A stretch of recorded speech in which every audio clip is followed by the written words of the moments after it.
Amós.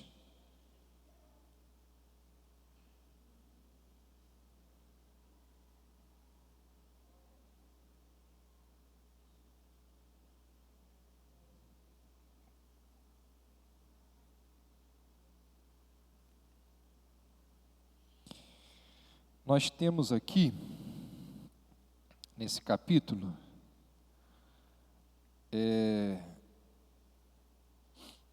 a última de uma série de 5 visões que Deus concedeu a Amós. Quem está acompanhando aí as nossas mensagens aqui nos capítulos 7, 8 e 9, na verdade 8 e 9, nós vimos que Deus, ele concedeu a Amós 5 visões. Visões concernentes ao futuro da nação de Israel. Aí lá no capítulo 8, Deus fala da visão do gafanhoto, depois da visão concedida sobre o gafanhoto, Deus fala da visão de um incêndio, depois Deus fala que ele está em cima de um muro segurando ali um prumo. Depois dessa visão, Deus fala de uma visão de um cesto de frutos maduros que está cheio.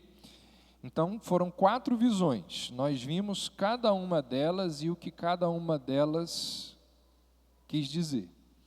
E agora, no início do capítulo 9, Deus concede uma última visão, é a 5ª, dessas séries de visões que Deus dá a Amós. Então, é a 5ª e última visão que fala de Deus ao lado do altar ali do templo. E essa última visão, essa 5ª e última visão, ela é diferente de todas as outras, porque nas outras visões, Deus se manifestou através de símbolos, o gafanhoto, o fogo, o prumo, mas agora não. Nessa visão aqui, o próprio Deus aparece. Agora Deus não fala através de símbolo algum. Ele mesmo aparece a Amós, e essa última visão, onde ele mesmo se faz presente, indica que ele veio pessoalmente executar aquele juízo que ele prometera e que aquelas visões anteriores anunciavam. E aí, para a gente entender melhor essa 5ª visão, a gente precisa lembrar do que aconteceu ali na história desses 2 reinos. Porque essa visão em que Deus está do lado do altar, dentro do templo, transmite um recado sobre aquilo que está acontecendo ali no templo. E aí, para a gente entender isso, a gente precisa lembrar da história, ter como pano de fundo o contexto histórico da nação de Israel. Então, vou só lembrar aqui, eu sei que muitos de vocês sabem, mas talvez outros não lembrem ou não saibam. A nação de Israel pede um rei, lembra lá com Samuel? Nós queremos um rei. Aí Deus concede 3 reis à nação de Israel: Saul, Davi, Salomão. Cada rei governa 40 anos. Saul foi o rei, cujo coração nunca esteve diante de Deus. Davi foi o homem segundo o coração de Deus. E Salomão foi o rei cujo coração foi dividido. Começa bem e termina mal. Quando Salomão morre, o filho dele, um camarada chamado de Roboão, herda o trono. Aí o povo se junta, vai até Roboão, e o líder do povo, o representante do povo, um camarada chamado Jeroboão, chega para o filho de Salomão e diz assim: olha só, o seu pai nos impôs inúmeros impostos. Como que vai ser o seu governo daqui para frente? Aí vocês lembram lá a resposta que Roboão deu. Roboão diz assim: o meu dedo mínimo é mais largo que as costas do meu pai. Se o meu pai castigou vocês com açoites, eu vou castigá-los com escorpiões. O povo não aguentou aquilo. Então vocês percebam que desde aquela época o povo não consegue conviver com um governante que oprime o povo com impostos. Foi. Eu não estou contando todos os detalhes aqui.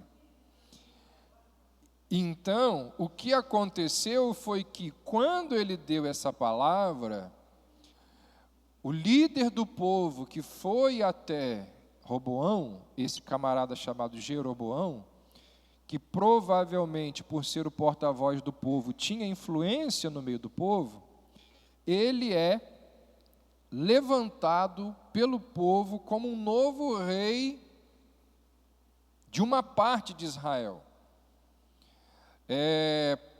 O povo diz assim: nós não vamos mais seguir a dinastia de Davi.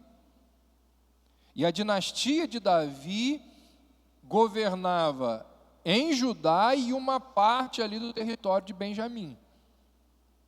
Então, não é todo, se você olhar lá no livro, na história, você vai ver que não é toda a tribo de Benjamim, é apenas uma parte. Então esse pessoal fala assim: nós não vamos seguir a dinastia de Davi. Aí então tem um racha, onde 10 tribos seguem Jeroboão, e uma tribo e meia, a tribo de Judá e a metade de Benjamim, passa a seguir, ou continua seguindo, Roboão. Esse pessoal, da maior parte lá, que segue Jeroboão, eles ficam submetidos a esse novo rei, e a descrição bíblica posterior a esse fato é que o povo cai naquilo que é chamado de o pecado de Jeroboão. Você encontra essa expressão nos livros históricos da Bíblia. O que foi o pecado de Jeroboão? Eu já mencionei aqui em algumas das nossas reflexões na EBD. Jeroboão, com medo do povo continuar indo lá em Jerusalém, porque onde estava o templo? Lá em Jerusalém. E existiam festas, pelo menos 5 festas anuais, que o povo precisava frequentar lá no templo.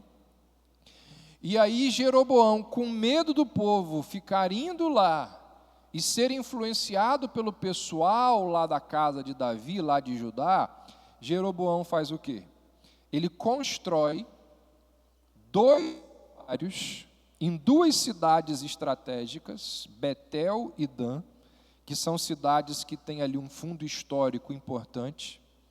Ele constrói 2 santuários, um em cada lugar, e coloca 2 bezerros de ouro, um no santuário de Betel, outro no santuário de Dan. E aí ele vira para o povo e diz assim: a partir de hoje vocês não precisam mais ir lá em Jerusalém, agora vocês podem adorar a Deus aqui. E ele ainda vira e diz assim para o povo: esses aqui foram os deuses que tiraram vocês do Egito. A gente pensa assim: como que pode? Como que pode o povo acreditar que foi o bezerro de ouro que tirou eles do Egito? Nós vimos o perigo que é a passagem do bastão da verdade para a próxima. Então, se nós não educarmos os nossos filhos, em apenas uma geração, tudo se perde. O fato é que o povo começou a adorar a Deus nesses santuários, e aí o que Jeroboão faz? Mais do que isso, ele vai colocar como líder desses santuários sacerdotes que não são da tribo de Levi, algo que era proibido pela lei. Só podia atuar como sacerdote pessoas que fossem da tribo de Levi, como ele não tinha gente ali, porque o pessoal de Levi estava lá em Judá, e ele vai fazer ali dentro desse santuário uma imitação do culto que acontecia lá em Jerusalém. Então, aqueles sacerdotes que estavam ali, que não eram da tribo de Levi, eles sacrificavam igualzinho acontecia lá, mas eles não tinham a autorização, porque não eram da tribo de Levi, e eles começaram a fazer um culto sincrético, cheio de coisas assim inseridas que Deus não permitiu, e o que simbolizava esse culto misturado eram esses bezerros de ouro. O que Deus fez? Levantou vários profetas para Jeroboão, para os sacerdotes, e não só para Jeroboão, mas para os reis, né, para os outros reis, e dizer assim: olha, o que está acontecendo aqui está errado. Deus não permite que haja um culto onde haja bezerro de ouro. Deus não permite que haja um culto onde os sacerdotes não sejam da linhagem de Levi, da tribo de Levi. Deus não permite um culto. Ele vai descrevendo, Deus vai levantando vários profetas, e todos esses profetas dizem assim: se vocês continuarem com esse culto, Deus vai vir com juízo. Se vocês não mudarem a vida de vocês, Deus... Então Deus vai levantando profetas. Qual é o último desses profetas? Amós. Amós vira e diz assim, ó: a paciência de Deus chegou no fim. Se vocês lembram lá do primeiro capítulo, quem está aqui, né, acompanhando, Deus fala assim, ó: por 3 transgressões eu tive paciência, agora na 4ª transgressão acabou. Nós vimos isso. A 4ª transgressão é um símbolo do limite do Senhor. Chega. E a visão que Deus deu, a 3ª visão, que foi a visão do cesto de frutos maduros, lembra exatamente isso. Então, é esse o contexto que precisa estar na nossa mente para a gente conseguir entender essa 5ª visão que Deus deu a Amós, que é uma visão que diz respeito à falsa religião que havia ali em Betel, em Dan, em Gilgal, em Berseba, em Samaria. Entendido isso, vamos aí para o texto.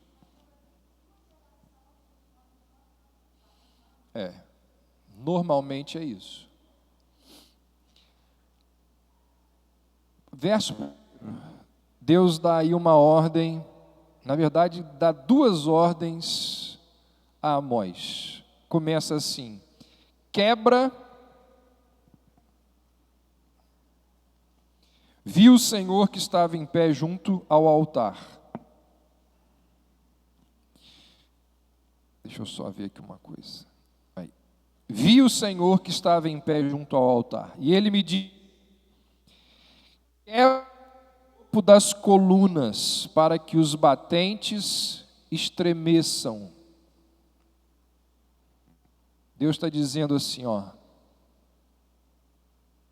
de acordo com o que eu anunciei e profetizei, eu vou destruir esses santuários que Jeroboão levantou. Esses santuários erigidos aí no Reino do Norte, eu vou tombá-los. Porque dentro desses santuários o que acontece é uma religião falsa. E eu vou acabar com toda essa imitação de religiosidade que foi inventada aí, que está sendo alimentada pelos sacerdotes e que o povo está validando. Então, o que acontecia ali naqueles santuários era algo que não estava de acordo com a vontade de Deus. Como nós já vimos em muitas oportunidades, aquela religião, aquilo que acontecia ali por trás daqueles santuários, nada mais era do que política. E é uma coisa que acontece aos montes dentro da igreja, das igrejas, das denominações. Aquela era uma religião através da qual as pessoas fingiam adorar a Deus ao adorar o bezerro de ouro. Então Deus vira para Amós e diz assim: chega, as colunas de sustentação do templo não vão ficar mais de pé, eu vou destruir. Fere os capitéis e estremecerão os umbrais. Segunda ordem, está aí ainda no verso 1, ele diz assim: despedaça-os sobre a cabeça de todos eles. Outra versão diz: faz tudo em pedaços sobre a cabeça de todos os que estão aí dentro. Então, primeiro Deus diz assim para Amós: quebra o templo, derruba o templo. E a segunda ordem é que tudo que seria feito em pedaços com a destruição do templo caísse sobre a cabeça de todos os que estavam ali dentro do templo. Ou seja, todo mundo que estivesse ali, Deus diz assim: vai morrer. É uma imagem que lembra a história de Sansão. Aqueles pagãos que estão ali cultuando a um Deus, né, a uma divindade pagã. Sansão quebra tudo, cai, despedaça o templo na cabeça deles, morre todo mundo. Então aqui é Deus dizendo claramente: olha, eu não tolero mais essa imitação aí de religião.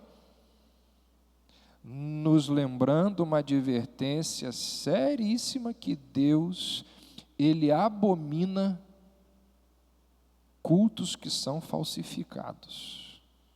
Mais uma vez nós somos lembrados pelas Escrituras que aquilo que acontece aqui não pode ser de acordo com a nossa conveniência, de acordo com aquilo que nós queremos. Falei isso com o pastor André aquele dia, né? Falei assim, falei com ele: pastor, o nosso culto não pode ser do jeitinho que eu gosto, que o outro gosta, que aquele outro gosta. Não é opinião. Porque a gente estava conversando que por aí afora, o que mais existe é dono de igreja. A igreja tem 400 membros. Dentro daqueles 400 tem umas 5 famílias que mandam na igreja. Aí o pastor, com medo de perder o salário dele, ele começa a agradar a família de um, a família do outro, e começa a inserir no culto coisas para agradar o filho, o sobrinho do dono da igreja. E não sabe ele que o dono da igreja um dia vai puxar a orelha dele. Então isso é muito sério. Isso é muito sério. E aí, gente, deixa eu falar uma coisa para vocês. Eu estou dando apenas um lado da realidade. Porque o outro lado da realidade também é, sabe o quê? É o pastor que só trabalha naquela igreja e ele tem boleto para pagar. E ele tem filho na escola. E ele tem que pagar o plano de saúde. Eu acho que se o pastor não tem coragem de pregar a palavra de Deus, ele tem que procurar outro emprego. Tem que procurar outra coisa. Essa é uma realidade. Mas, por outro lado, o que existe de gente por aí que oprime os pastores é uma enormidade. Voltando para cá.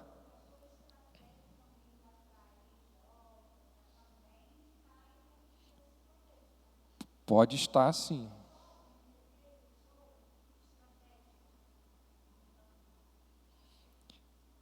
Segundo ponto, ainda está aí no verso 1. O juízo que Deus vai trazer sobre aquelas pessoas que promovem aqueles cultos e que se submetem àqueles cultos mentirosos. Olha o que ele diz aí no final do verso 1. Matarei a espada até o último deles. Ninguém conseguirá fugir. Nenhum deles escapará. Existe um jogo de palavras que Amós faz aqui, no original, que é muito interessante. Ele diz assim: nenhum fugitivo fugirá e nenhum que escapa escapará. O original traz esse jogo de palavras. Amós está dizendo assim: o templo vai ser destruído e as pedras vão cair sobre todos que estão ali, mas pode ser que na hora que o negócio comece a tremer, alguns fujam. Deus diz assim: vocês acham que esses que fugiram vão escapar? Nenhum fugitivo fugirá, nenhum que escape escapará. Eu vou apanhar esses caras, esses que saíram do templo e não tiveram as pedras caindo sobre eles, eu vou apanhá-los. E olha a linguagem que Deus usa agora aqui. Aqueles que fogem do templo, aqueles que tentam fugir na rota de fuga, verso 2. Esses que conseguiram sair, que conseguiram fugir antes da pedra cair na cabeça dele. Olha o que Deus diz: ainda que cavem até o Sheol, a minha mão os tirará dali. Sheol é a palavra hebraica que significa o local dos mortos, normalmente dos mortos que foram condenados. Então a frase de Amós aqui, ela significa literalmente assim: ainda que eles cavem até o inferno. A galera que fugiu do templo sabe que Deus está vindo atrás deles, eles vão cavar até o inferno, talvez pensando que Deus não está no inferno, como muita gente por aí pensa. Então, Amós descreve uma cena aqui impressionante. O sujeito começa a cavar, porque está fugindo, e ele cava até o inferno, e quando ele chega lá, ele se depara com quem? É com Deus. Deus está lá. Ele tem uma surpresa enorme, porque Deus está lá no inferno esperando por ele. E aqui é uma lembrança de uma verdade bíblica. Tem muita gente que acha que Deus não está no inferno. Irmãos, Deus está em todos os lugares, inclusive no inferno. Quem que criou o inferno? Só que a presença de Deus no inferno é uma presença de juízo, e não em bondade. Deus se faz presente em todos os lugares, inclusive no inferno. Aí, Amós diz assim: pode ser que alguns não cavem no inferno. Se cavar até o inferno, Deus vai buscar ele lá. O templo tombou, muitos morreram, alguns fugiram. Uns tentando escapar da presença de Deus, cavaram até o inferno, mas chegaram lá, quem estava lá? Deus. Pode ser que outros tenham fugido para outro lugar. Olha aí o verso 2. Ainda que subam ao céu, eu os farei descer. No outro extremo, né, do inferno. O céu aqui seria o local mais extremo do universo conhecido ali por eles. Então Deus está dizendo assim: ainda que eles peguem uma nave espacial e viajem lá para o fim do universo conhecido, eu vou lá buscá-los. Eu vou lá e vou apanhá-los, eu vou trazê-los de volta. Então, o templo ruiu, muitos morreram, outros fugiram. Uns foram para o inferno, se encontraram com Deus lá. Outros tentaram ir para o mais extremo do céu, Deus foi lá buscá-los. Pode ser que tenham outros, diz Amós, olha aí o verso 3, que se esconderam em outro lugar. Ainda que se escondam no topo do Carmelo, eu os buscarei e os tirarei dali. O Carmelo era o monte mais alto que existia naquela região ali de Canaã. E era um lugar repleto de florestas, de cavernas naturais, onde, ou seja, era um lugar excelente para se esconder. Deus diz assim: Vai tentar fugir para o Carmelo? Conheço aquela região todinha. Vai ficar lá no meio do mato como uma presa, como uma caça escondida, eu vou caçar vocês, eu vou lá e pego. A ideia aqui do hebraico é exatamente essa: eu irei caçá-los. Pode ser que outros tenham fugido para outro lugar, olha aí ainda no verso 3. Ainda que se escondam dos meus olhos no fundo do mar, darei ordem à serpente e ela os morderá ali. Na frente do Monte Carmelo fica o mar Mediterrâneo. E quem já foi ali diz que é um contraste assim lindíssimo, aquela montanha imensa e o mar Mediterrâneo beirando ali. E diz Amós o seguinte: o templo tombou, muitos morreram. Uns fugiram para o inferno, Deus os encontrou lá. Outros fugiram para o céu, Deus foi lá e apanhou. Outros fugiram lá para o Carmelo, Deus encontrou. Outros tentaram fugir para o fundo do oceano. Deus diz assim: se tentar fugir para o fundo do oceano, eu tenho um servo. Eu tenho um ser que trabalha lá para mim. Aqui ela é chamada de serpente. Lá, em Jó, é chamado de Leviatã.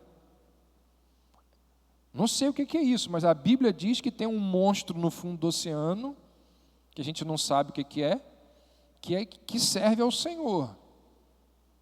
Se esse monstro ainda existe, a gente não sabe, né? O que eu posso dizer para você é que, não sei se você já ouviu falar disso, o que o ser humano conhece do oceano é 4% dos oceanos. Sabia disso? De tudo que existe no oceano, nós seres humanos conhecemos 4%. O que eu não vou entrar nesse mérito aqui agora, mas o que o texto está dizendo é o seguinte: o camarada você acha que você vai fugir lá para o fundo do mar? Pois é, Deus diz: eu tenho uma serva ali que vai trazer você de volta. Gente, o que Amós está dizendo aqui? O que Deus está dizendo através de Amós? Esse pessoal que foi lá no templo legitimar aquela religião falsa, eu vou destruir todo mundo. A minha destruição começa tombando o templo e matando um monte que está ali. Outros vão fugir para o Sheol, eles vão me encontrar lá. Outros vão fugir para o céu, eu estarei lá. Outros vão fugir para o Carmelo, eu os caçarei lá. Outros vão tentar fugir para o fundo do oceano. O que Deus está dizendo aqui? Não tem para onde fugir. Não foi isso que Deus disse através de Davi, quando ele diz lá naquela poesia encantadora do Salmo 139, Davi pergunta assim: para onde me ausentarei do teu espírito? Se subir aos céus, tu lá estás. Se eu fizer a minha cama no mais profundo do abismo, lá estás também. Deus está dizendo assim, não pense que você pode fugir, porque você não pode. Aí, olha só, como que o povo é sagaz. Tem um outro esconderijo aqui, verso 4. Ainda que sejam levados para o cativeiro pelos inimigos, darei ordem à espada, e ele os matará ali. Qual é o raciocínio aqui deles? Para não morrer, eu vou me entregar ao inimigo. Para não morrer, eu vou me entregar como um cativo. Eu vou me render ao exército da Síria. Se a única opção que eu tenho para não morrer é me tornar um escravo, eu me torno um escravo, porque é melhor ser escravo do que morrer. Aí Deus diz assim: não, eu quero te matar. E se você se entregar para o assírio, eu vou mandar a espada do assírio destruir você. nem que você se entregue como escravo aos seus inimigos, nem assim você vai ser poupado, porque eu vou fazer com que a espada do assírio traspasse o seu coração. O que Amós está dizendo com todas essas figuras aqui? Amós está dizendo assim: acabou, não tem mais jeito, não tem mais escapatória. Lembra lá da terceira visão? O cesto de fruto está maduro. Quarta transgressão veio. Não tem mais jeito. E aí, olha aí no verso 4, a razão do castigo de Deus. Eu me colocarei contra eles para o mal e não para o bem. Em algumas versões, não sei se é a sua, nesse versículo a expressão que aparece aqui é colocar os olhos sobre. E quando essa expressão, colocar os olhos sobre, se refere a Deus no Antigo Testamento, normalmente essa expressão ela traz a ideia de proteção.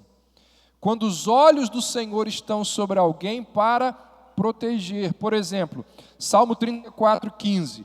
Os olhos estão sobre os justos e seus ouvidos atentos ao seu clamor. Então é uma expressão bíblica muito conhecida, que significa que Deus está olhando, que Deus está tomando conta do seu povo, observando as necessidades do povo. Essa expressão ela aparece aqui, só que num sentido invertido. Deus vira para Amós e diz assim: colocarei os meus olhos sobre o povo. E como o povo já sabia que essa expressão, como Amós já sabia que essa expressão tinha o sentido de ser uma expressão de proteção, Deus então fala assim: colocarei os meus olhos sobre o povo, não para o bem, porque vocês pensam que eu faço isso para o bem, mas nesse caso aqui vai ser para o mal. Colocarei os meus olhos sobre o povo para o mal e não para o bem. Ou seja, antes eu tratava vocês com benevolência. Antes eu vim até vocês para suprir as necessidades de vocês. E eu vim avisando a vocês. Eu vim chamando a atenção de vocês. Mas vocês não se arrependeram. Agora, porei os olhos sobre vocês, não mais para o bem. Agora é para executar juízo. E aí nos versos 5 e 6, Amós expõe aqui o motivo pelo qual ninguém pode fugir de Deus. E ele faz isso numa forma que é peculiar a ele. Ele faz isso através de um hino de adoração, naquilo que é chamado de doxologia. Ele faz isso através de uma forma de exaltação, de louvor ao Senhor. Se você olhar, você está com a Bíblia aberta aí, lá no capítulo 4, verso 13, tinha feito isso. Ele usou esse recurso, olha só quando ele diz: é Ele quem forma os montes, declara ao homem qual é o seu pensamento, faz da manhã trevas e pisa os altos da terra. Senhor, Deus dos exércitos é o seu nome. Perceba como ele termina o verso 13. Senhor, Deus dos exércitos é o seu nome. Capítulo 5, verso 8. Aquele que faz o sete estrelo e o Órion, e torna a densa treva em manhã, muda o dia em noite, o que chama as águas do mar e as derrama sobre a terra. Senhor é o seu nome. Então, duas doxologias, ambas terminando com a expressão o seu nome é o Senhor. Agora volta lá para o texto que a gente está lendo no capítulo 9. Porque o Senhor dos exércitos, é o que toca a terra. e ela se derrete, e todos os que habitam nela se enlutarão. Ela subirá toda como Nilo e abaixará como o rio do Egito. Deus é o que edifica as suas câmaras no céu, e a sua abóboda fundou na terra. É o que chama as águas do mar e as derrama sobre a terra. Olha como que ele termina.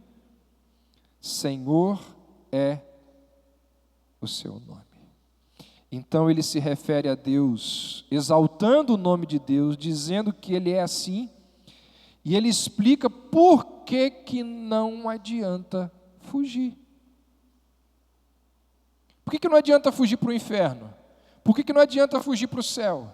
Por que que não adianta fugir para o alto do monte? Por que que não adianta fugir para o fundo do mar? Por que que não adianta se entregar aos inimigos? Porque aquele que está vindo contra você é aquele que controla tudo. O inferno, o céu, o monte, o mar, os inimigos. E aí, para esclarecer quem é Deus, Amós usa aqui, no português a gente não consegue ver isso, né? Mas no original, Amós usa 3 nomes diferentes para Deus. O primeiro deles é Adonai, que está aí no verso 5. Adonai é o nome que fala, que transmite a soberania de Deus, que lembra o fato de que Deus é poderoso. Ou seja, esse Deus é aquele que comanda, controla todas as coisas. Depois, ainda no verso 5, numa segunda expressão, primeiro ele fala, porque o Adonai, agora, o Senhor dos Exércitos, ou seja, é um nome que se refere ao fato de que Deus criou os céus e controla os exércitos do céu. Por isso ele tem domínio sobre toda a criação. E aí no verso 6 ele diz, eu sou o que sou. É a primeira expressão aí para a palavra Deus, ou seja, Yahvé. É um nome que fala da essência de Deus. Então o que Amós está fazendo aqui no verso 5 e 6? Ele está dizendo assim, você está tentando fugir do Adonai, do Senhor dos Exércitos, de Yahvé? Você acha que você consegue fazer isso? E aí, junto com os nomes de Deus, Amós diz o que Deus faz. Olha aí no verso 5. Porque Ele é o que toca a terra, e ela se derrete, e todos os que habitam nela se enlutarão. Amós está dizendo assim, basta um toque de Deus, e a terra se derrete igual manteiga no fogo. Amós está lembrando o que aqui? Que um toque de Deus causa o quê? Esse derretimento da terra, esses desastres que a terra pode ter, tsunamis, terremotos, furacões, vulcões. Basta um toque de Deus e Ele destrói tudo. Por quê? Porque tudo obedece a Deus. Ele é o Criador de todas as coisas. Basta um toque dEle e as calamidades aparecem. Ainda aí no verso 5, ele diz, ela subirá toda como Nilo e abaixará como o rio do Egito. Aqui é uma figura lá do Nilo, aquele rio do Egito, que sobe e causa inundações, seca e causa fome. Então, Amós está dizendo, olha, Deus é que traz essas desgraças sobre a terra, tanto na enchente como na seca.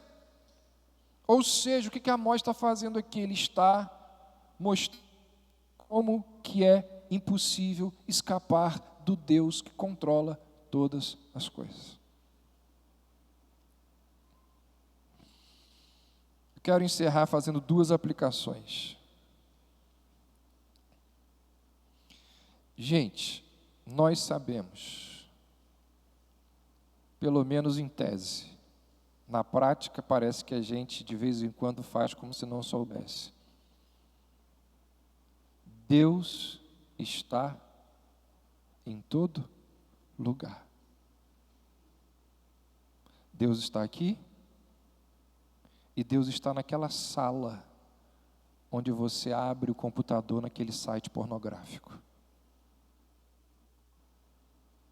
Deus está aqui e está lá naquela sala onde você faz aquela falcatrua lá no seu serviço. Deus está aqui e está dentro do carro quando você está no trânsito xingando o outro. Deus está em todo lugar. Essa é a visão de mundo. Essa é a visão de Deus que a Bíblia nos apresenta. Viu como que o povo sempre pensou que podia fugir de Deus? Escapei do templo, mas ele está vindo atrás de mim, vou lá para o inferno. Eu estou lá. Vou lá para o céu, eu estou lá. Vou lá para o fundo do oceano, eu estou lá. O que Amós está dizendo aqui é que nós não temos escapatória. Deus controla todas as coisas. Ele age em todos os lugares. Na história humana, é o Deus que intervém, é o Deus que atua, é o Deus que está em todos os lugares. É aquilo que em teologia é chamado de imanência de Deus. Ele está presente no universo, governando todas as coisas. Ele sabe do que acontece na vida de todos nós. Para os filhos de Deus, para aqueles que não têm o que temer, isso é um consolo. É um conforto, porque nós podemos apanhar essa verdade como um estímulo de que Deus está o quê? A nos guardar, por onde quer que nós formos. Isso é um estímulo. Só que aqui, nesse texto aqui, a onipresença de Deus não é usada como consolo. Nesse texto especificamente das Escrituras, a onipresença de Deus é usada para infundir terror. Amós usa esse atributo divino para revelar um Deus que diz assim: você acha que pode, mas você não pode fugir de mim. Aonde quer que você for, eu vou te buscar. Olha a figura do Carmelo. Você vai subir lá no Carmelo, no meio lá das cavernas, eu vou te caçar.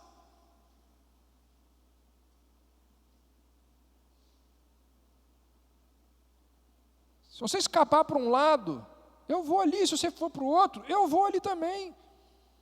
Aonde quer que você for, o meu poder vai atrás de você, e a minha santidade, o meu juízo vai te acompanhar.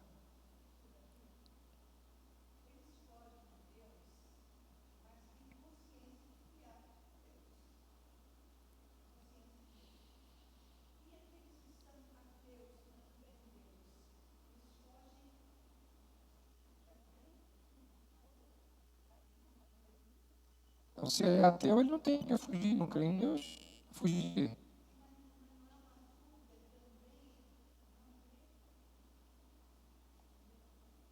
Não, a pessoa que foge de Deus, ela tem a consciência de Deus, mas aquele que... E a consciência que ela tem de Deus é uma consciência errada, deturpada, mal formulada. Porque quem entende Deus como as Escrituras ensinam, ela sabe que ela não pode fugir. Ela sabe que Deus é onipresente.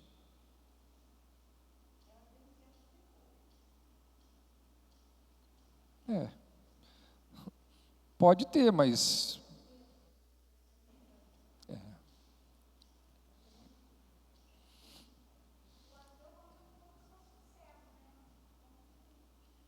Ele vive, a Bíblia diz, ele vive como se não existisse Deus.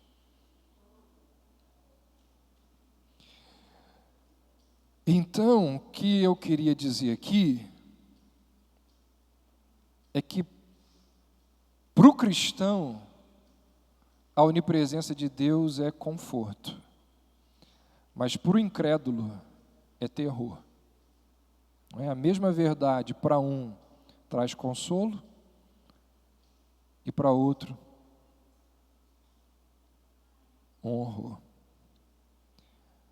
Agora, eu quero encerrar parecendo que eu vou contra tudo que eu falei até agora.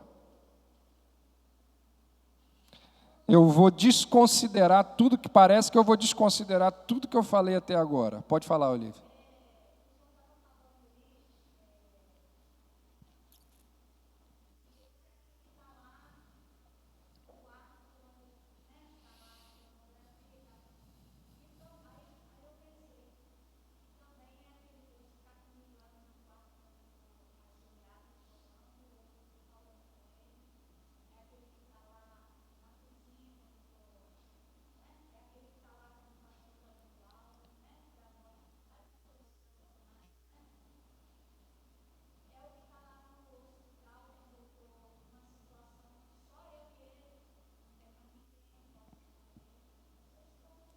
Sem dúvida, é uma das verdades bíblicas que mais consolam o nosso coração, né?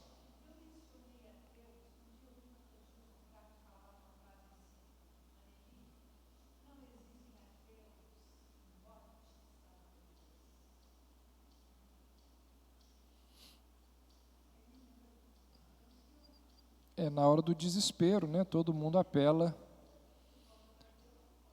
Mas qual é o Deus que esse ateu aí vai buscar na hora que ele estiver no bote? Né?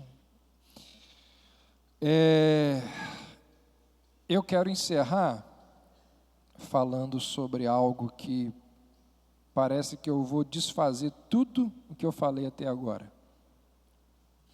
A minha tese aqui, baseado no que Amós falou no capítulo 9, é que não tem como a gente se esconder de Deus. Não é isso que ele falou? Está no templo, o templo destruiu, matou um monte de gente. Aqueles que fugiram do templo tentaram ir para o inferno e encontraram Deus. Subiram para o céu e encontraram Deus. Foram para o Carmelo, Deus lá estava. Foram para o fundo do Mediterrâneo, Deus estava lá. Tentaram se entregar ao inimigo, mas Deus estava na espada. Então não tem para onde fugir de Deus. Tem sim. A Bíblia diz que tem um lugar que a gente pode se esconder de Deus. E aí? Tem um lugar que a gente se esconde de Deus. Quem lembra? Na sombra da cruz. Na sombra da cruz. Não é verdade? Quando Deus olha para a sombra da cruz, Ele não nos vê. Quem que Ele vê? Não é isso? A Bíblia diz que quando Deus olha para a gente e nós estamos atrás da cruz, Ele não nos vê. Ele vê o Filho. E é por isso que o juízo dele não chega em nós. Porque quando o juízo dele vem, bate na cruz e não chega na gente. Não é esse o Evangelho? O único refúgio que o ser humano tem, onde é? Na cruz. Não existe outro lugar a não ser na cruz. O camarada apronta um monte, faz um monte de coisa errada. Deus diz assim: eu vou te pegar. Eu vou te destruir. Eu vou acabar com a sua vida. A minha santidade exige que eu puna o seu erro. E aí quando Deus vem, o homem e a mulher que fez um monte de coisa errada faz assim: calma aí. Tem alguém que se interpõe entre a tua ira e o meu pecado.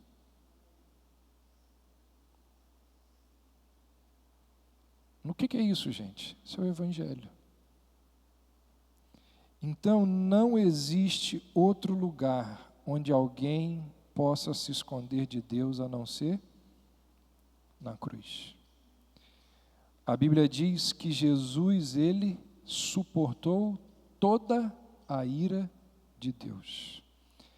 A Bíblia diz que Jesus tomou o último gole do cálice da ira do Senhor. Ele suportou o juízo de Deus por nós. Então, tudo isso que está sendo dito aqui em Amós sobre a ira de Deus, Cristo suportou em nosso lugar. A morte, a destruição, o derramar da ira de Deus, tudo isso é direcionado para Cristo.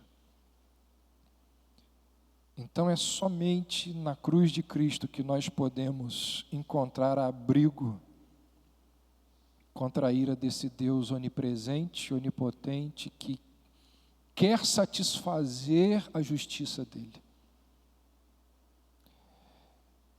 E aí a gente precisa lembrar, não é? Qual é o lugar de refúgio? Isso tem uma outra aplicação. Essa mesma verdade tem uma outra aplicação. Qual é o nosso lugar de refúgio? Qual deve ser o nosso lugar de refúgio? Tem gente que se refugia no trabalho, tem gente que se refugia nos hobbies, tem gente que se refugia em outras pessoas, tem gente que se refugia na própria religião, tem gente que se refugia no dinheiro. A Bíblia diz que só tem um lugar de refúgio, não é? Que é o Senhor. E então essa é, sem dúvida, uma das maiores mensagens da Bíblia. Se a gente soubesse, não vai dar para a gente...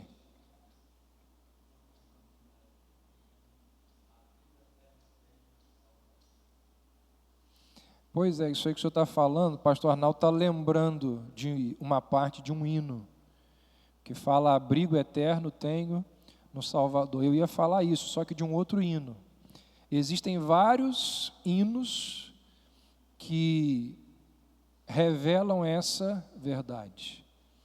Tem um hino que a gente cantava não, de uma cantata que dizia assim, eu posso ver a sombra de uma cruz. E ali na sombra da cruz, né, me refugiar. Refugiar de quê? Isso daqui, da ira do Senhor. Então, uma lembrança para todos nós. Talvez essa seja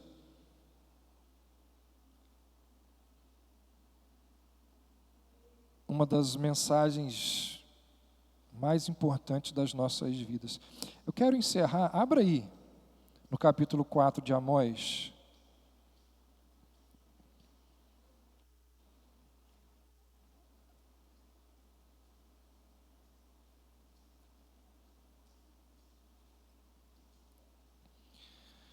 No verso 12. Amós, prepara-te para te encontrares com o teu Deus. Capítulo 4, verso 12. Prepara-te para te encontrares com o teu Deus. Gente, Deus vai vir. Deus vai vir. Ele virá contra os nossos pecados. Uma hora a gente vai se encontrar com Deus. O que vai fazer diferença é se nós estamos ou não debaixo da cruz. Que Deus possa usar essas verdades, né, para trazer terror para quem precisa e consolo para aqueles que também precisam. Vamos orar?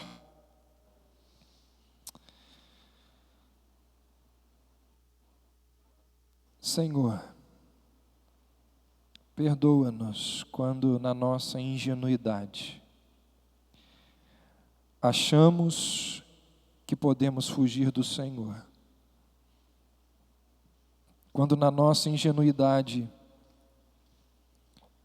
agimos tentando fugir do Senhor. Essa foi, ó Deus, a primeira atitude do homem lá no Éden. Adão se escondeu atrás das árvores e achou que podia fugir do Senhor, se esconder do Senhor. Mas a tua palavra nos mostra que só existe um lugar onde podemos ficar acomodados, sem medo da tua ira.